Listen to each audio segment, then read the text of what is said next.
behold, not this, don't worry about this. The automatic cannon. Not to be confused with an autocannon, which is an entirely different thing. Where did I put the controller?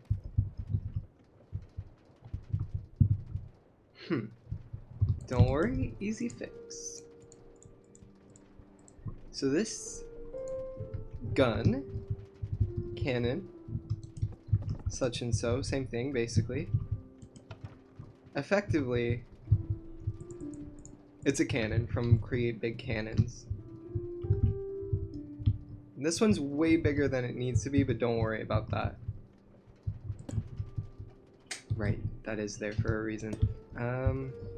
I can show you the reason, but basically, whenever you press, so right now it is not armed, and the controls are backwards, so that's fun.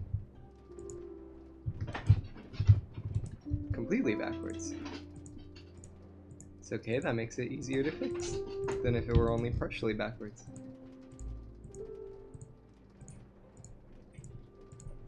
There we go. So, huh? How? Anyways, cannon. You'll notice while in its movable state, despite having collision with players, entities, etc., the cannon has no collision with blocks. This is, of course, very convenient. A little immersion breaking, but, you know, who cares? However, if one is to press the shift button, this cannon will load itself. So normally, to load cannons, you have to do a whole lengthy process. Either you have to use the lame quick load barrel, which can only hold up to one. Basically, it can hold the munition and one powder charge or cartridge. This can hold as many cartridges as you want, provided that the barrel, or rather the cannon type, and the breech you're using is able to withstand the pressure. Otherwise, it explodes dramatically, which may or may not have happened to me a couple times, but we don't need to worry about that. Whenever I press shift, a lot of things happen. First of all, it's gonna activate this, which after 25 ticks flicks this lever, which is basically just an indicator light saying that it's primed. It's also going to immediately flick this lever to on, which is going to disassemble the cannon. Basically make it to where it's not movable, which you can do manually like this, but basically now it's no longer movable. You can't move it around, couldn't fire it. But so it disassembles it, so right now it's movable, disassembles it, and then after 25 ticks, so these happen at the same time because this is after the loading is done, after 25 ticks it will reassemble it. Don't worry about this, that's for that. Anyways, but then over here is where the real, like, the programming for the actual movements is. So this is the loader. I think it's actually called, yeah, a cannon loader with a ram head. So that means it can push munitions in, which, by the way, the munitions are like, they're like blocks in the world. So they go down like this. And you want it facing like that, or the other way around as well is fine. Just as long as it's... That's interesting. I'm gonna pretend that didn't happen, and if it blows up, fine, I'll worm it. Whatever. Yeah, it's fine.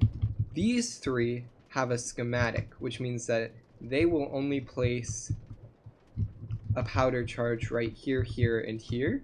This one does not have a schematic because schematics are broken currently with Create Big Cannons munitions. So these do not have any MBT data, which means they're fine, but this one needs an item called a fuse applied to it, and that happens in the that is saved in the MBT data, but the schematics that you use that are from Create do not save they save most things NBT data, but specifically not Create Big Cannons munitions. What happens when you press shift?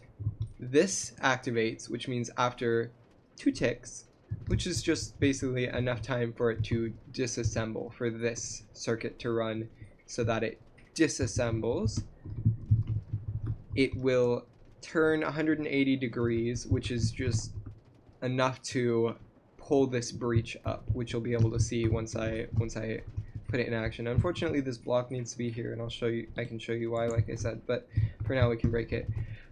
Basically just enough to pull this up. Then it will wait 15 ticks, which is the time in which the rest of the circuit does its thing. Then turn 180 degrees again in the other direction in order to close it. Very cool. This is the placing mechanism. So these items deployers will place whenever they possibly can while they're moving on a base create assembled contraption. So deployers do not place whenever they can on a simulated contraption, which is one of these.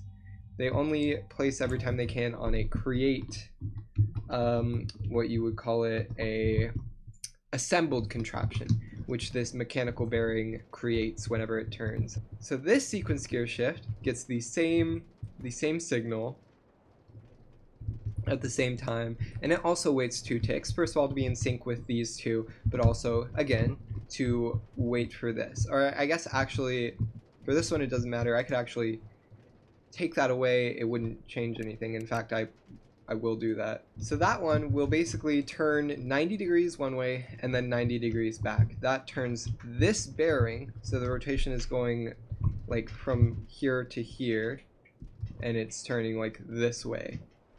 So it will turn it 90 degrees that way and then turn it 90 degrees that way. That means basically these come down here and then go back up. And importantly, this bearing is set to only place near initial angle. Otherwise, it would destroy this. It would just replace it. It would break it and replace it. It doesn't even drop it as an item. It just deletes it from your world, which is hilarious but not ideal. And also, these deployers get their inventory from this barrel. This one is holding its inventory that it places. And these deployers, if you try and put something in them, they'll just drop it on the ground or put it in their internal buffer. So there has to be an inventory attached when you're using the schematics. This one waits 4 ticks. So that's basically to be in sync with this one, first of all, for 2 of the ticks. The other 2 ticks is to wait for these to come down and place and go back up. Cool, right? Then it pistons 5 meters. So that means it turns enough to move the piston, a piston or a pulley or a gantry. This is basically considered a piston. It even uses the piston extension poles. So it turns enough to move it 5 meters. That's 1, 2, 3, 4, 5. Wow, look at that. We have just enough. And then once it's done, it immediately pulls back by 5 meters to get back to where it started. So basically what that means is that when I press shift, this opens, this comes down to place them, then this pushes and comes back, and then that closes. And then after all of that happens, this light turns on and this reassembles the contraption into a real cannon. So that all looks like this, and I do recognize I still have this block unplaced. That's okay, it won't break it. I'll just be able to show you why that block is there. It's a little fast, but you could see it place effectively the bullet in. What the? It didn't do the thing. It's possible this doesn't have a bullet in it right now, which is kind of scary because it could blow up. Who cares? Basically, usually this would place right here because it's quote-unquote able to. I think it's actually turning too fast, so it skips this block. But usually it would place a bullet right here because it doesn't have a schematic. Now that it is loaded, as you can see by this little indicator light right here, it is able to be moved again because it's reassembled, and fired! Which is freaking so cool. And then of course, as soon as you fire it, you can hit shift to load another bullet. automatically at the press of a button. And then aim again wherever you want. Aim up a little this time and fire. That's a little hard to see the cannons through all the smoke, so I'll go in profile. You can watch it do the loading from afar. Holy, it is honestly so cool. Uh-oh, uh-oh, uh-oh.